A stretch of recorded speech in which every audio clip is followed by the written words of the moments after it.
Halo Sobat Adiaksa, salam jumpa. Kali ini bersama saya Septian Wilson dan kita sedang berada di podcast Pro 1, program suara Adiaksa Kejaksaan Negeri Batu yang siap untuk menemani Sobat Adiaksa semuanya dengan obrolan yang insightful dan juga penuh inspirasi.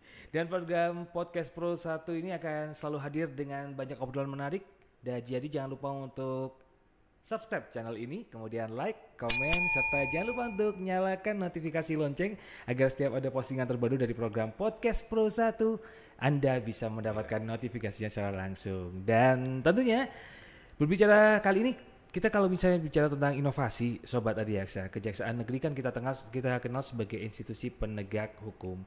Tapi tahukah Anda semuanya di era sekarang ini Kejaksaan tidak hanya bekerja di balik meja atau di ruang sidang, Kejaksaan juga selalu berinovasi agar pelayanan hukumnya bisa lebih dekat, transparan, dan berdampak langsung pada masyarakat. Contoh inovasinya biasanya berupa program edukasi hukum, kemudian sistem pelayanan berbasis digital, ada juga pendekatan yang lebih humanis kepada masyarakat, dan tentunya masih banyak lagi. Jadi bagaimana inovasi ini akan berjalan dan juga dampaknya bagi masyarakat Kota Batu dan sekitarnya, kita akan kupas tuntas bersama dengan narasumber spesial kita hari ini. Kenapa saya bilang spesial? Karena di podcast Pro 1 episode pertama ini kita langsung kedatangan narasumber, yaitu Kepala Kejaksaan Negeri Batu, Bapak Didi Adiotomo SHMH CSSL. Selamat siang Pak Didi. Selamat siang. Salam jumpa. Kalau melihat sosok Pak Didi ini selalu identik dengan sosok tegas tapi ramah sekali gitu ya Pak Didi, luar biasa. Pak Didi Itu salah satu contoh anak ska ya. Oh iya betul. Iya ska. Oh Karena saya penggemar ska. serius Pak Didi? Serius. Jadi nanti kalau kita bisa duit kita nyanyi ska ya. Serius Pak Didi? Ini fakta baru ini ya. Ternyata Pak Kajari suka juga. Suka ska. Zaman dulu apa musik ska yang disukai grup ya? Iya. Paling legend menurut saya Tipex. Masih Tip Dia X ya? masih konsisten sampai Masih sekarang. meskipun sekarang juga kalau kita lihat Tip X-nya masih belum ada lagu-lagu baru, Betul, tapi lagu-lagu lamanya masih legenda banget ya Pak. Masih legenda. Oke, ini anu Badi, fun fact baru nih. Pak Kajari adalah skamania gitu ya. Oke, kita kenalan dulu dengan Kajari Kota Batu. Mungkin Anda semuanya Sobat Adiaksa juga masih ada beberapa yang belum kenal sama Pak Didi nih. Kita akan kulik dulu nih personal dari seorang Bapak Didi Adiotomo. Pak Didi dulu lahir di mana sih Pak Didi? Saya kalau dibilang lahir di mana, saya katakan saya asli orang Jakarta. Kenapa? Pertama lahir di Jakarta. Keluarga memang berasal dari Jawa. Jadi ibu saya tuh dari Madiun, bapak saya Solo. Ketika mereka bertemu melahirkan saya di Jakarta, saya kan mengatakan saya orang Jakarta. Gitu. Jadi banyak orang, Pak bukan orang Jawa dengan sesuai dengan namanya. Tidak, saya orang Jakarta. Saya harus menghargai di mana saya lahir. Oke, lahir di Jakarta. Tapi masih sering mudik ke Solo dan juga Masih. Beberapa waktu kita pasti pulang karena memang masih ada kakek ya di sana. Oke, boleh ceritakan Bapak sedikit tentang Pak Didi Adiotomo di masa kecil dulu. Berarti menghabiskan masa kecil dan remaja di Jakarta, Pak? Di Jakarta. Jadi kalau bercerita tentang masa kecil, ini sebuah hal yang menurut saya berbicara mengenai dua orang tua ya. Saya berangkat dari keluarga yang sederhana. Jadi kalau Mas Septian percaya atau tidak, saya mulai kelas 2 SD saya sudah berjualan. Jadi saya dulu tinggal di kawasan di pinggiran Halim, itu dekat yang namanya Asrama Haji. Setiap musim haji selalu momen tepat bagi kita anak-anak pada saat itu untuk memanfaatkan situasi, salah satunya berdagang. Kenapa kita berdagang? Orang tua saya, terutama ibu saya membantu suaminya untuk membantu perekonomian, tetapi tidak pernah memaksa anaknya sebenarnya, tetapi keinginan kita. Dan kebetulan saya di lingkungan yang alhamdulillah hampir semua teman-teman saya itu membantu orang tua, terbawa ke situ. Sehingga cerita ini selalu semangat saya, bercerita bagaimana saya kecil, saya dari keluarga sederhana, saya mulai berjualan dari kelas 2 SD sampai pada akhirnya kuliah pun masih berjualan. Oke, berarti mohon maaf saya potong. Berjualan apa? Kebetulan pada saat itu ibu saya dulu kan sering buat es teh ya, yang dibungkus itu. Saat itu harganya Rp25.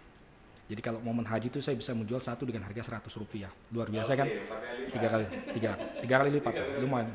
Jadi untuk menambah sangu saya. Dan itu pun saya harus berjalan sekitar kurang lebih 1 kilo dari rumah menuju ke tempat saya harus berdagang di Asrama Haji Pondok Gede, Jakarta Timur.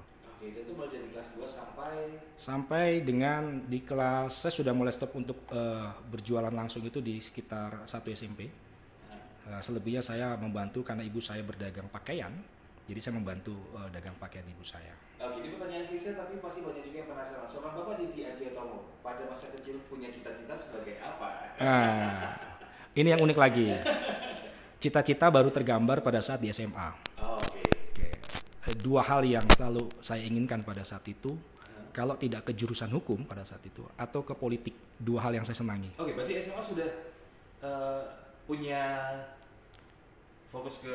kegemaran ke hukum dan juga politik. Iya, betul. Jadi dua pandangan itu yang memang sudah terpatri dalam diri saya. Kalau nanti suatu saat saya kuliah atau saya lulus, saya harus mengambil fokus di antara hukum atau di politik. Dua-duanya itu memang satu hal yang sangat saya inginkan pada saat itu. Pertama memang di posisi politik sebenarnya, karena banyak hal yang diajarkan oleh orang tua dari bapak saya, terutama kaitan dengan politik. Bapak saya itu orang Marhen loh. Mas Septian. Jadi saya banyak dicekokin pada saat itu tentang Marhenisme. Bahkan saya punya nih buku di bawah bendera revolusinya Pak Karno, DBR 2 saya punya itu. Itu warisan dari almarhum orang tua saya, bapak saya. Nah, karena hal itulah mungkin sehingga saya tertarik ke dunia politik pada saat itu. Walaupun pada akhirnya cita-cita itu tidak tersampaikan sampai saya akhirnya masuk ke dunia hukum. Hukum ini juga sebenarnya bagian dari hal yang saya inginkan. Gitu. Jadi tidak beda jauh lah. Gitu. Oke, ada hal menarik gak Pak yang terjadi ketika dari proses SMA sudah berpikir untuk wah saya pinginnya ke hukum atau ke politik sampai di capaian tertentu tersebut? Iya, pertama ada kegagalan. Dulu cita-cita pengennya di UI. Oke, seorang Bapak Didi Adiatomo juga mengalami failure gitu ya, pernah mengalami kegagalan. Saya dulu UMPTN berharap sekali saya masuk.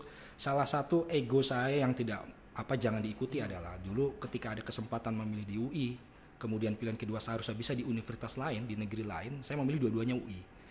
Jadi yang pertama saya pilih hukum UI, yang kedua ilmu politik UI juga, FISIP. Nah, seharusnya tidak saya ambil yang di UI, yang kedua seharusnya di universitas lain. Karena ego saya, pada akhirnya dua-duanya tidak lulus. Nah, tapi tidak mematahkan semangat saya. Saya pada akhirnya memang sekolah di swasta, di Universitas Jakarta tepatnya. Disitulah saya ditempa mengenai pelajaran-pelajaran hukum. Sampai pada akhirnya bisa masuk jaksa juga melalui dari Universitas Jakarta juga. Oke, luar biasa. Kalau ngomong tentang karir sebagai seorang jaksa, Pak Didi dulu mengawali dari mana dulu? Penempatan dan semuanya, boleh ceritakan? Penempatan saya pertama di Kejaksaan Negeri Cikarang dulu. Sekarang nomenklatur sudah berubah menjadi Kejaksaan Negeri Kabupaten Bekasi. Ini merupakan tempat pertama kali saya diperkenalkan dunia kantor kerja yang resmi. Di situ saya kurang lebih 2 tahun. Kemudian saya masuk panggilan di pendidikan jaksa. Kemudian ditempatkan pada tahun 2005 di Pangkalan Bun, Kalimantan Tengah. Itu selama kurang lebih 3 tahun. Kemudian saya tahun 2008 saya pindah ke Kejaksaan Negeri Bengkayang, Kalimantan Barat sebagai kasih intel pertama saya, sebagai kasih pertama eselon 4. Dari situ kemudian saya mendapat tugas kembali setelah 3 tahun 8 bulan ke Kejaksaan Negeri Cimahi, Jawa Barat. Kembali ke Jawa lagi? Ke Jawa Barat lagi ceritanya. Itu seingat saya 2 tahun 3 bulan. Dari tahun 2011 sampai dengan tahun 2014 awal. Kemudian 2014 saya balik ke Cikarang ceritanya. Ke tempat saya dulu pernah bertugas pertama. Cuma posisi sebagai kasih pidana umum. Itu selama kurang lebih 1 tahun. Kemudian mutasi mendapat SK dipercaya pimpinan di Kejaksaan Negeri Indramayu. Itu di Jawa Barat juga.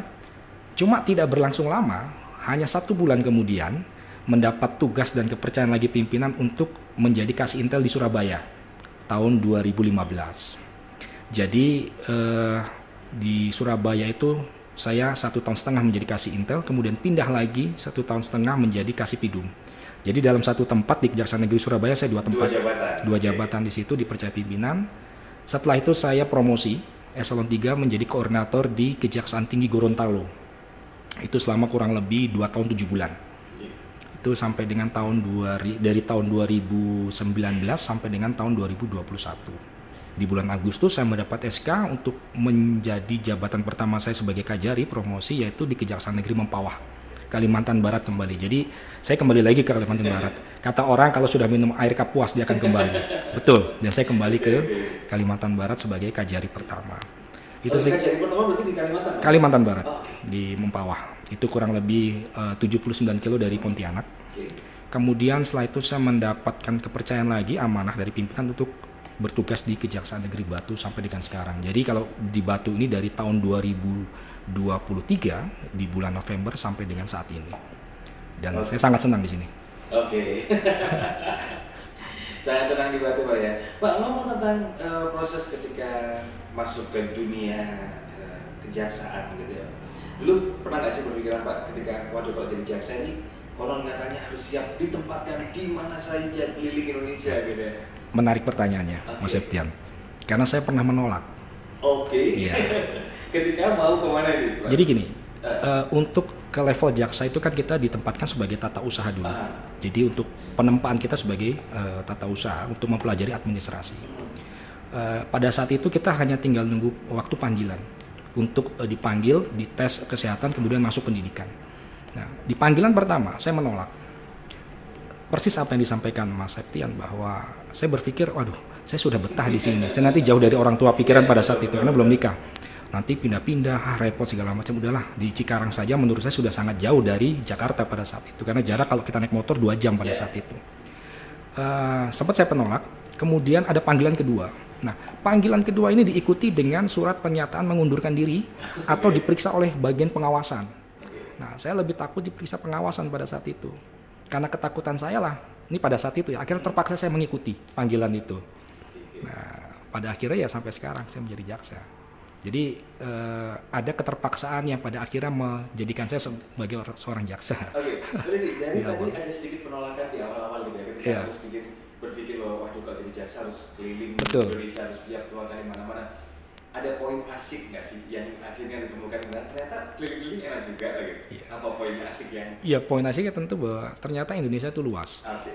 Saya 4 bersaudara di Mas Septian. Dari 4 bersaudara ini saya termasuk orang rumahan. Dari 3 ini, terutama kakak adik saya tuh hobinya jalan-jalan.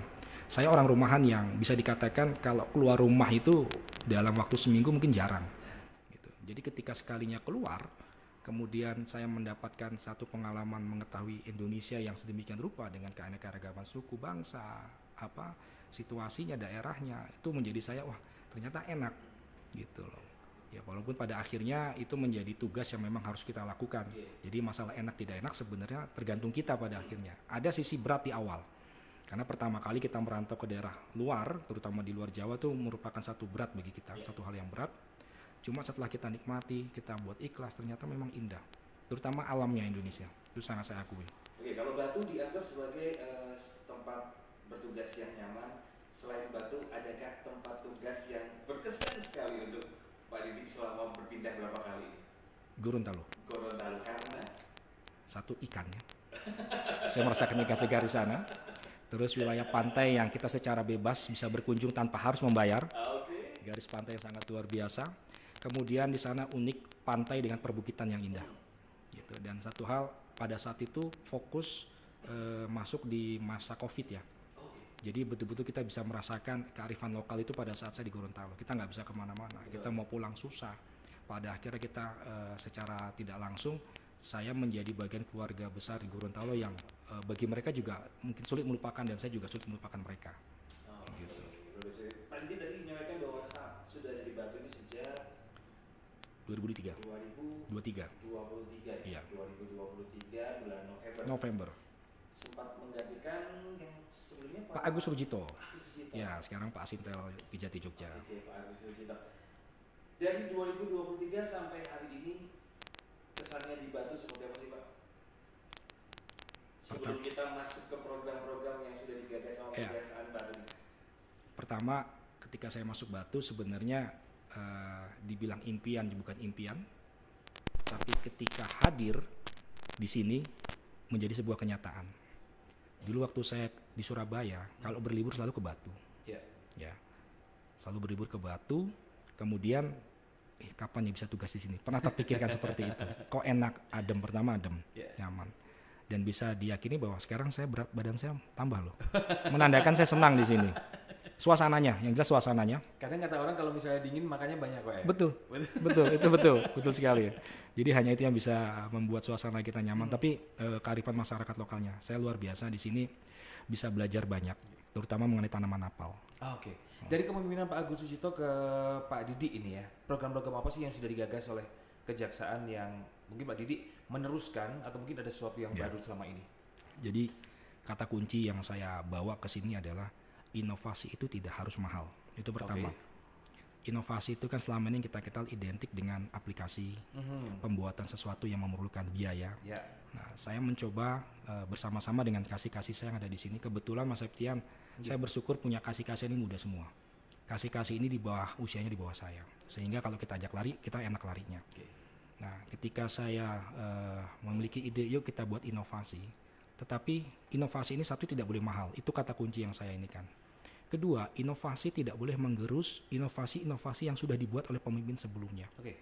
Saya sedikit banyak mengajarkan kepada teman-teman kasih bahwa dimanapun kalian bertugas nanti, jangan pernah menghilangkan inovasi-inovasi yang sudah dibentuk oleh pemimpin sebelumnya. Karena itu sangat tidak baik. Kedua, kita tidak menghargai kerja keras mereka yang sudah membangun Kejari Batu tentunya. Nah, kemudian itu muncullah apa yang saya namakan dengan SAB. Nah, ide itu muncul dari mana? Jadi ini cerita sedikit lagi Mas Septian. Oh mungkin Sobat Adiaksa juga belum tahu SAB itu adalah kepanjangan dari Saatnya Adiaksa Batu. Betul. SAB, Saatnya Adiaksa Batu. Mau tahu nggak berawal dari mana ide itu? Berawal dari? Saya nonton YouTube. Mungkin kalau Mas Septian pernah tahu yang namanya Waktunya Indonesia Bercanda. Siap, pernah nonton itu. Ide itu muncul dari situ. Makanya saya katakan bahwa ide itu bisa muncul dari mana saja ketika nonton YouTube. Oh, kenapa ini nggak bisa kita bawa nih ke kejaksaan? Ternyata seorang Pak Didi, satu fun fact lagi, seorang Pak Didi Adiatomo ternyata suka nonton YouTube di waktu senggang. Iya, menjelang tidur biasanya. Menjelang tidur? Iya, biar ngantuk. Tontonan, mohon maaf nih, tontonan receh atau yang berat-berat? Receh, saya suka komik. Berat juga oke. Saya lihat situasinya. Tapi untuk menjelang tidur saya suka yang ringan. Yang ringan. Saya senang nonton komika, beberapa komik. Kemudian tadi waktu Indonesia bercanda itu bagi saya untuk refresh, tidur, tenang. Akhirnya saya bisa lelap. Dari Waktu Indonesia Bercanda menuju ke Saatnya Adiaksa Batu. Ya. Prosesnya seperti apa? Prosesnya adalah bagaimana setelah saya melihat tayangan itu, kayaknya waktunya berubah nih. Kayaknya bisa kita berubah tanpa harus dengan biaya mahal, tapi dengan satu konsep yang sebagai wadah. Nah, akhirnya keesokan harinya saya kumpulkan ide itu, kemudian saya sampaikan kepada teman-teman bahwa SAB ini harus muncul. Muncul SAB itu ya akibat obrolan dari teman-teman juga. Coba muncul apa? Pak, ini saatnya kita berubah. Ayo kita saatnya berubah. Tentunya saya evaluasi ketika baru dilantik di sini. Apa sih yang kurang di sini? Oh, A, B, C ini harus kita perbaiki. Oke, ini waktunya kita berubah. Nah, ketika waktunya berubah itu sampai bahasa Saatnya Adiaksa Batu. Nah, Saatnya Adiaksa Batu, Mas Septian, itu dari 3 bagian sebenarnya. Satu, saatnya Adiaksa berbicara, saatnya Adiaksa beraksi, saatnya Adiaksa berbagi. Jadi semua komponen ini coba kita masukkan ke dalam satu wadah ini. Itu 3 program yang ada dalam SAB. Dalam SAB. Saatnya Adiaksa berbicara, saatnya Adiaksa beraksi, saatnya Adiaksa berbagi. Siap. Boleh kita kupas satu-satu, Pak Didi? Boleh. Saatnya Adiaksa berbicara, gitu. Isinya apa saja, Pak Didi? Program ini. Jadi masing-masing ini punya tagline. Kalau saatnya Adiaksa berbicara itu adalah bicara yang hangat agar mudah diingat. Nyantolnya gampang ya, Pak Didi? Iya. Bicara yang hangat agar mudah diingat. Kenapa? Selama ini kita sebenarnya sudah punya program kaitannya dengan bagaimana Adiaksa berbicara kepada masyarakat. Seperti saya katakan tadi bahwa inilah wadah untuk mengumpulkan dan sebagai bagian dari branding juga sebenarnya. Nah, saatnya Adiaksa berbicara misalnya. Di situ kita punya yang namanya penyuluhan hukum, penerangan hukum. Podcast ini bagian juga dari saatnya Adiaksa berbicara. Bagaimana kita bisa menyampaikan kepada masyarakat ide-ide kita, pola-pola apa yang kita lakukan ke masyarakat, edukasi apa yang harus kita lakukan pada masyarakat. Itu bagian dari di Saatnya Adiaksa berbicara. Saya kumpulkan semua itu. Sehingga ketika kita berbicara podcast, ketika kita berbicara penerangan hukum, penyuluhan hukum, itu berarti kita berbicara mengenai Saatnya Adiaksa berbicara brandingnya. Gitu. Bukan lagi satu satuan-satuan itu. Jadi itulah yang kita gugah. Gitu. Nah, terus pembicaranya apa? Pembicaranya harus yang hangat. Jadi kita lihat situasinya juga jangan terlalu berat. Yang utamanya yang menjadi isu-isu terkait di masyarakat setempat agar itu benar-benar bisa menjadi bahan yang baik buat masyarakat untuk melakukan pertanyaan-pertanyaan dan kita bisa memberikan edukasi kepada mereka. Ini yang unik saja Adiaksa berbicara ini, Pak Didi dan juga tim menekankan pada sebuah tagline yaitu bicara yang hangat agar mudah diingat dengan banyak sekali program-program seperti podcast, kemudian ada jaksa menjawab juga. Nah, jadi ini out of context ya. Kalau orang ngomong, aduh, berurusan dengan kejaksaan, horor, betul, gitu kan.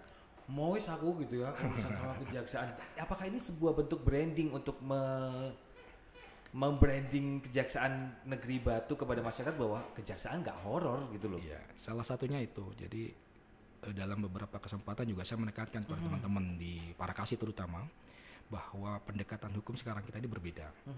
Kemudian juga masyarakat harus bisa berkunjung ke kejaksaan seperti halnya mereka berkunjung ke mall. Jadi tanpa takut, ada kebutuhan mereka kepada kita. Nah, di dalam jaksa berbicara ini ada namanya jaksa kontak online juga. Ya. Ini juga untuk memudahkan mereka. Jadi segala cara kita buat ketika mereka pada akhirnya masih ada rasa takut pun kita buat secara online. Kita sebarkan dalam beberapa program melalui media sosial kita dan segala macam kesempatan yang kita lakukan. Paling tidak kalau takut bertatap muka langsung, ada media sosial. Ada media sosial menjembatani. Dan itu sangat efektif sekali, Mas Septian. Dan saya banyak juga banyak, lumayan. Saya setiap bulan dapat laporan.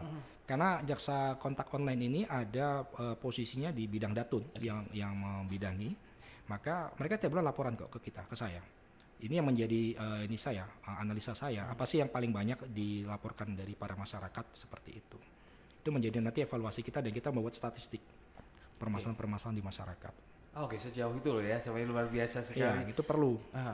Kendala biasanya apa sih di berbicara ini Pak Dedi? Kendala, tentu kita harus meningkatkan SDM. Karena untuk berbicara kepada masyarakat ini diperlukan kiat-kiat khusus. Selama ini saya meminta Pak Kasintel sebagai leading sektornya untuk terus memberikan arahan kepada anak buahnya bagaimana berkomunikasi yang baik. Bahkan dari beberapa kesempatan juga kita mencoba bekerja sama dengan teman-teman yang memiliki kapasitas di public speaking.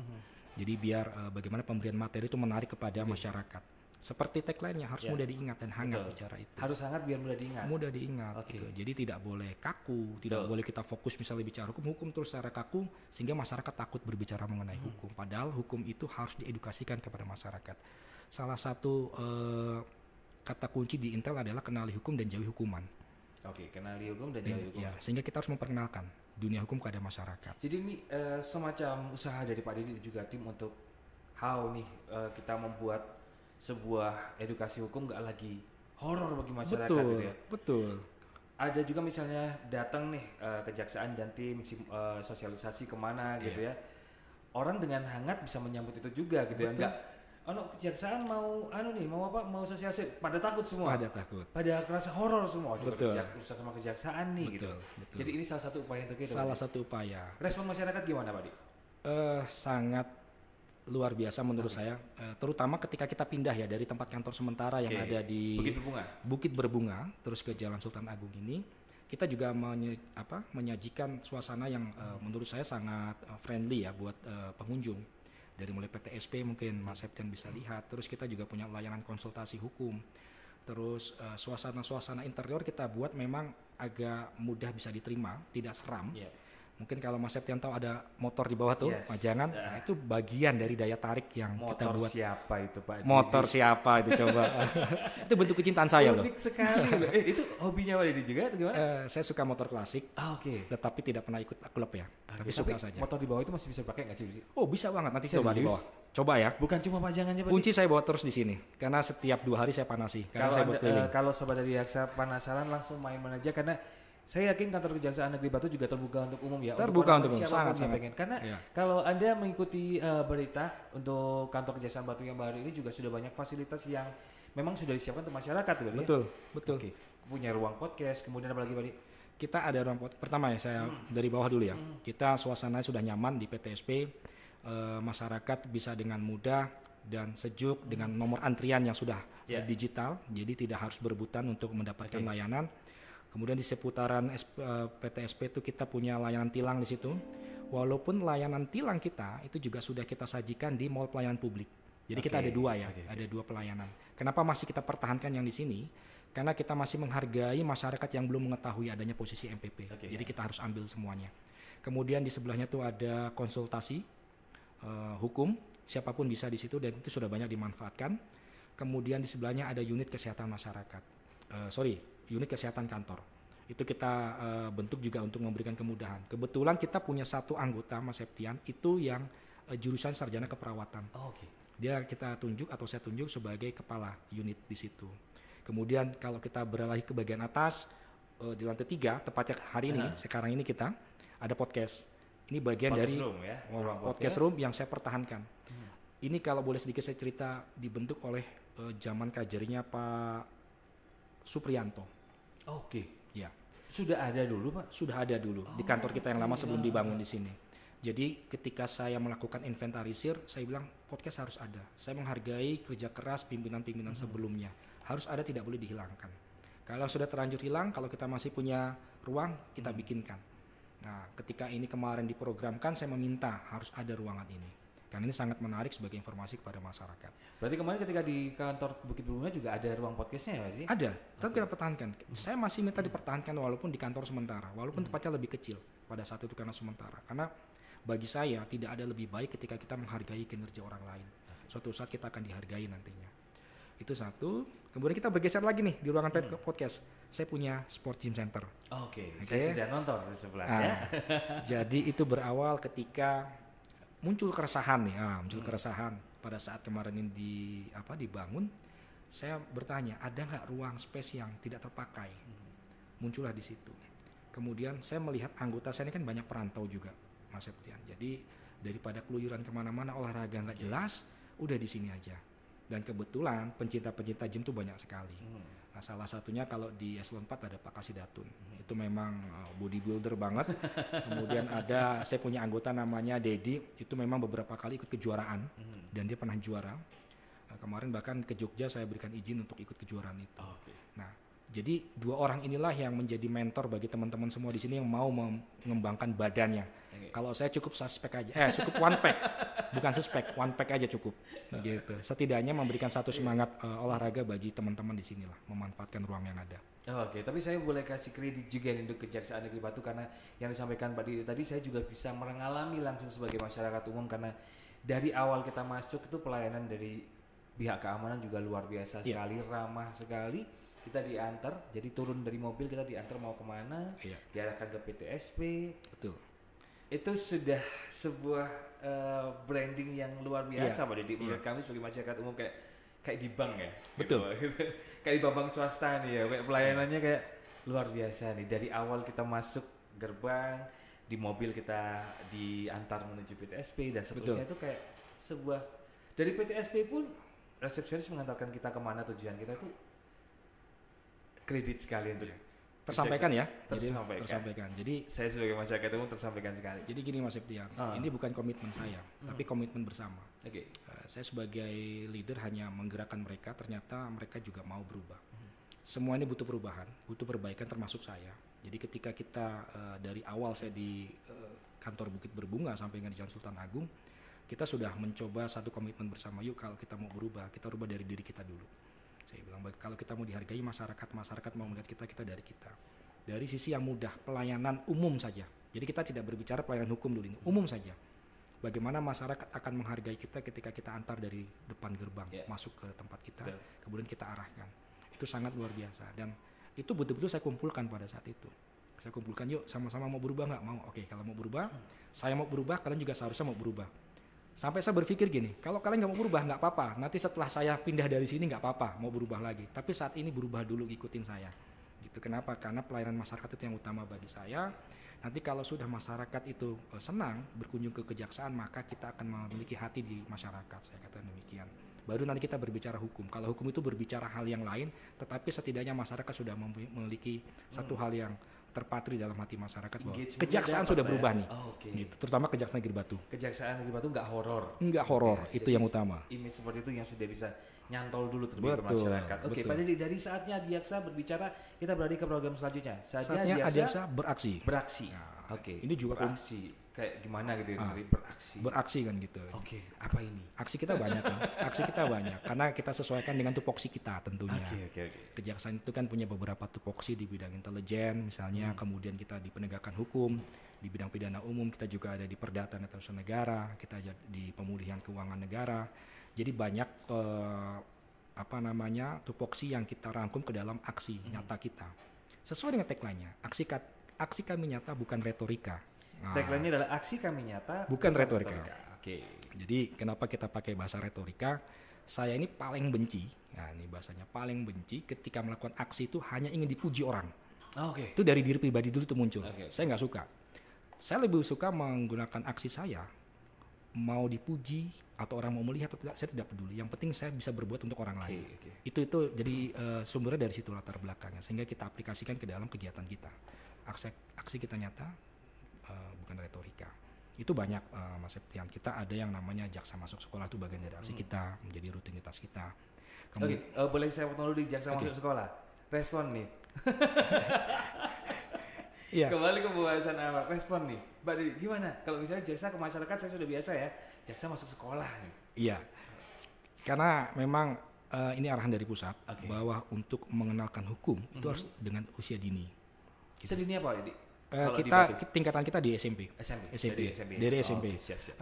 Selama saya di sini saya belum pernah ke tingkat SD, tetapi mungkin juga ada waktu kita harus ke sana karena memang ketika kita bicara usia dini ya SD juga usia dini sebenarnya. Sekarang silakan ceritakan responnya seperti apa. Responnya sangat ketika ada jaksa masuk sekolah. Iya, saya apresiasi juga dengan Kasintel saya memang intens melakukan kunjungan-kunjungan ke sekolah, baik diundang maupun hasil analisa mereka ke sekolah. Contoh ketika terjadi pembulian kemarin, itu kita langsung respon dengan melakukan penyuluhan hukum, melakukan jaksa masuk sekolah.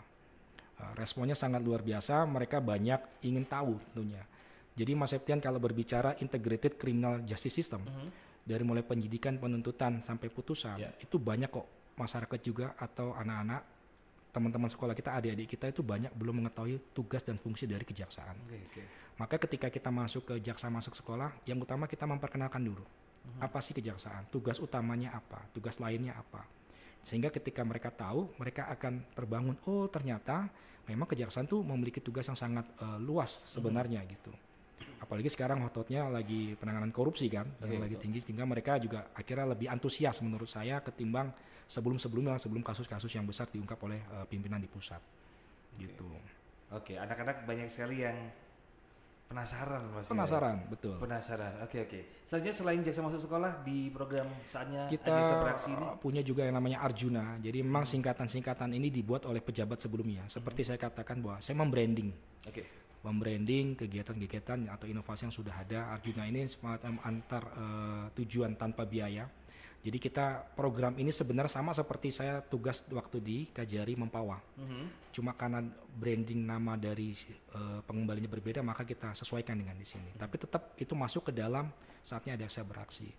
Harapannya adalah kegiatan ini bisa memberikan satu dampak nyata bagi masyarakat dan masyarakat bisa menikmati layanan dari Arjuna ini. Arjuna ini pengembalian barang bukti yang untuk memastikan kepada masyarakat bahwa tidak ada pungutan sama sekali. Jadi ketika memang harus dikembalikan, kita kembalikan. Memang momennya biasanya ada masyarakat yang mau mengambil sendiri atau mereka tidak memiliki biaya. Nah, yang tidak memiliki biaya inilah yang kita kembalikan. Kepada masyarakat kita yang bawa nih Mas Septian, dengan kendaraan kita, bahkan sepeda motor kita angkut masukkan mobil. Petugas kita antar ke sana. Terus dalam keseharian petugas itu pasti akan mereport kepada saya, Pak kita hari ini mengantarkan ke sini. Nah itu akhirnya kita juga punya reward punishment juga kan, sehingga kita berikan reward pada mereka bagaimana mereka bisa inovasi dengan mengantarkan langsung. Kadang di lapangan butuh juga kejelian dari petugas. Kita bisa melihat ini masyarakat ini kurang mampu. Jadi kita tidak perlu menunggu mereka yang meminta untuk diantarkan. Kita harus respon bahwa itu harus kita antarkan.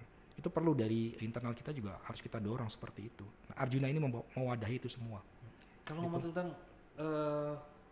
bagaimana repotnya beraksi di sini, ada tim berarti Pak ya? Ada. Saya membuat surat keputusan. Untuk masing-masing aksi atau untuk masing-masing program atau untuk? Masing-masing program. Jadi saatnya Adiaksa berbicara, leading sektornya saya tunjuk Pak Kasih Intel sebagai ketuanya, koordinatornya, didampingi oleh Kasih Pitsus.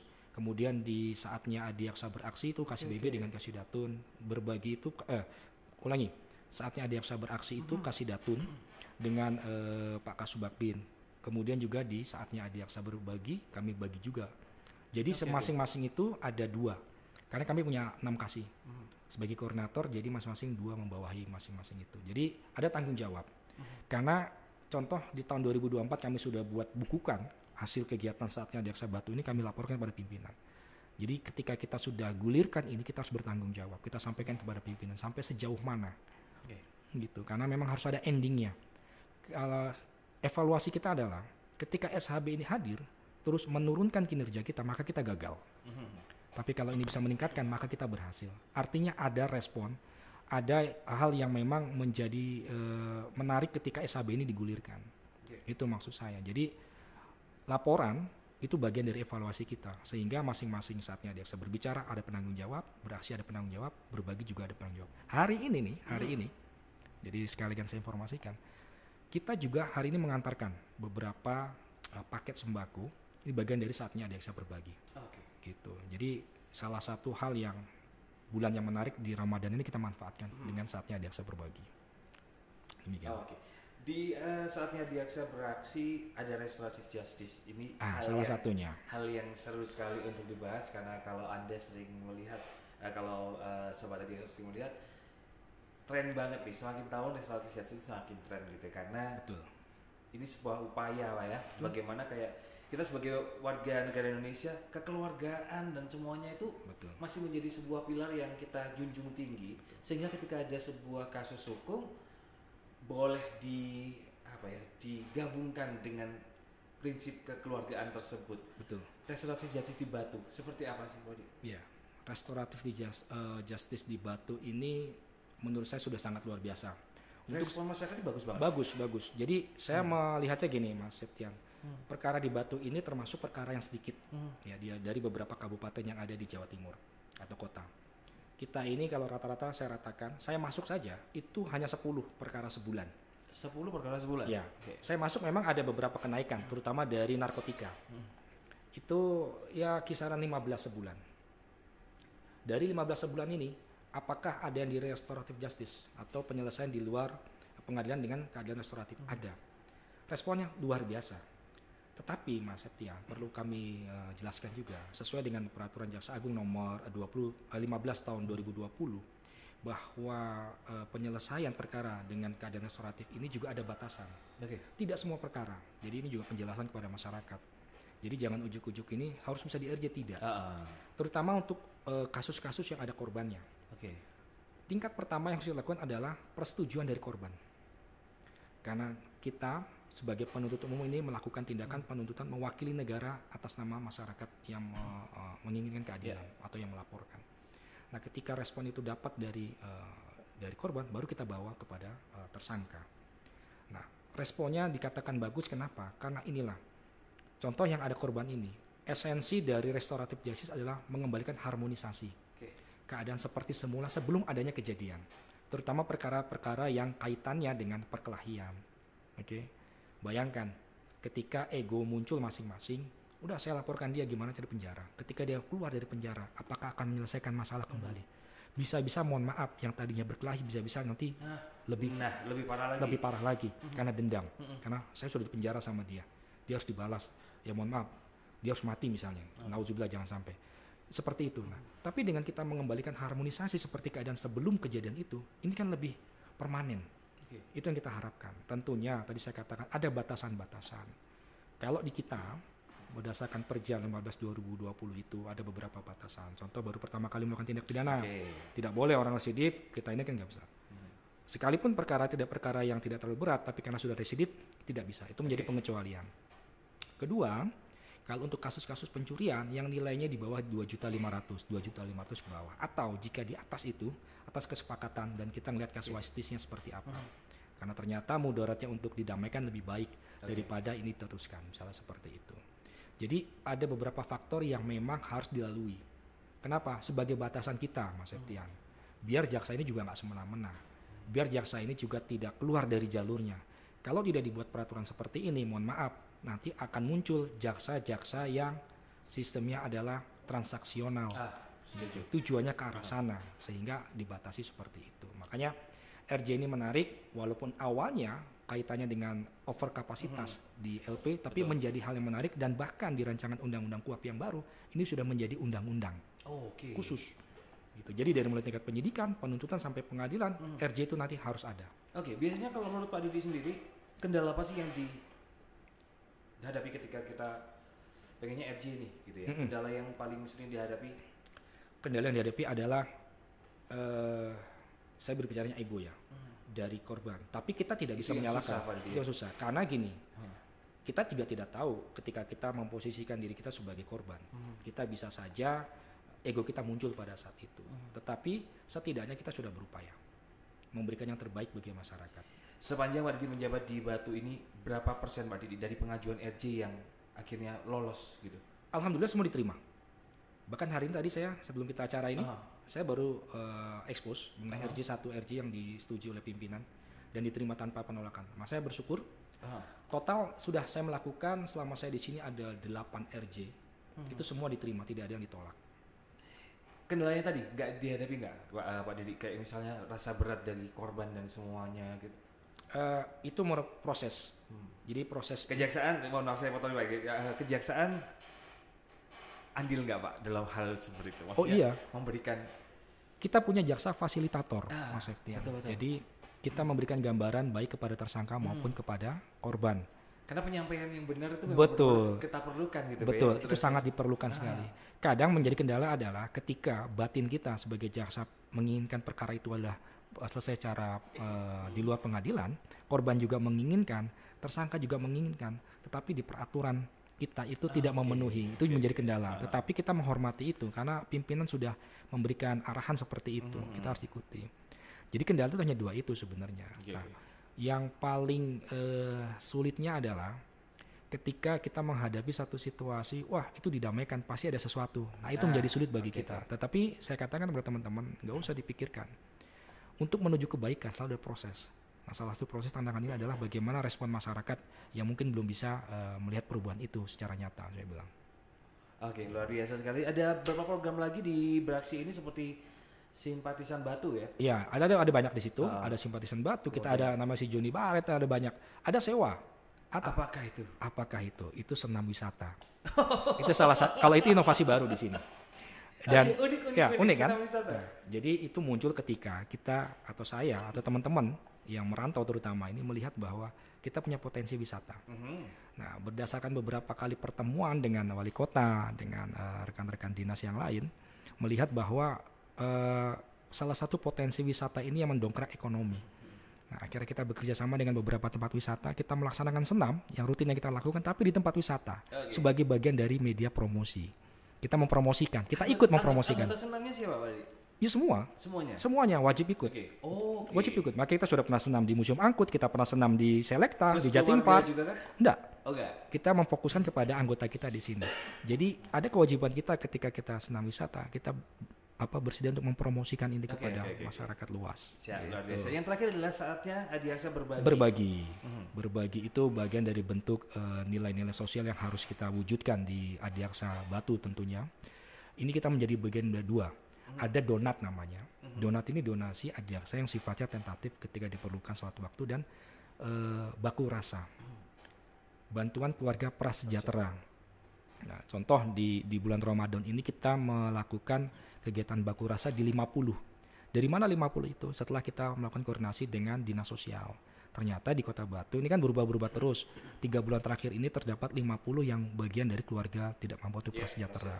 Nah, kita mendorong nilai sosial yang ada di masyarakat atau di pegawai Kejari Batu untuk ikut andil membantu masyarakat di tempat kita bekerja. Intinya seperti itu.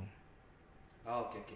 Baik, obrolannya luar biasa sekali, menyenangkan, tapi kayaknya kita harus membatasi waktunya. Oke. Untuk ketemu lagi di podcast selanjutnya.